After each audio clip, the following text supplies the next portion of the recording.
Lorsqu'on découvre qu'un proche est atteint de la maladie d'Alzheimer, c'est souvent un énorme séisme.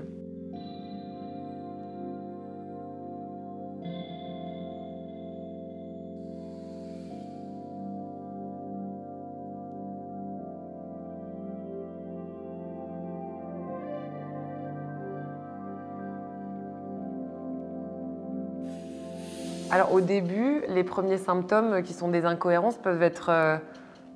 c'est parfois assez amusant et il peut y avoir une sorte de moquerie. Alors il faut faire attention parce que voilà, faut que la personne en face comprenne qu'on n'est pas en train de se moquer d'elle, mais que finalement ça crée des situations assez cocasses et assez amusantes.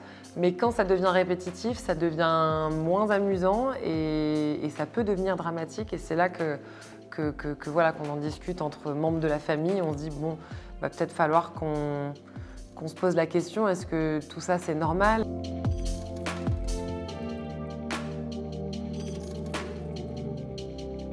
Lorsqu'on découvre qu'un proche est atteint de la maladie d'Alzheimer, c'est souvent un énorme séisme qui est vécu au sein des familles. Moi, ça a été le cas, puisqu'on a chacun notre degré de sensibilité. Il y a deux formes de solutions. C'est où, en l'occurrence, ma mamie Yvonne, reste chez elle, mais il faut que quelqu'un soit là avec elle au quotidien à plein temps, un membre de la famille, on appelle ça un aidant.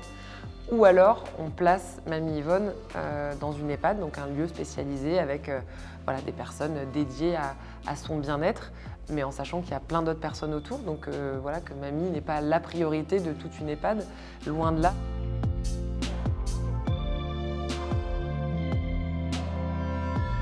À ce jour, le seul dialogue possible et les seules réceptions qu'il existe avec une personne malade, en tout cas moi je l'expérimente avec ma grand-mère, c'est les messages d'amour, c'est des je t'aime qui sont réceptionnés comme un soulagement pour la personne et étrangement, souvent on réceptionne aussi un message d'amour et qui semble très sincère, très profond et toute la lucidité avec les messages d'amour revient, j'ai l'impression, comme par magie.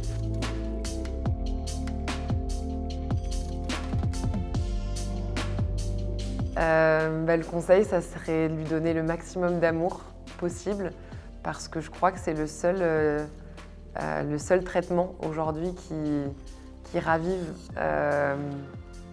l'esprit et qui ramène une lueur d'espoir, en tout cas dans le regard de la personne qui est atteinte et qui semble parfois étourdie de tout ce qui lui arrive. Aujourd'hui, le mieux qu'on puisse faire, c'est d'en parler et de donner. Les dons sont les seules choses qui nous permettront d'avancer encore plus vite dans la recherche et peut-être, je l'espère, enfin trouver un traitement durable, voilà, et sain pour l'ensemble des malades et futurs diagnostiqués. Life. Life. Life. Life. Life.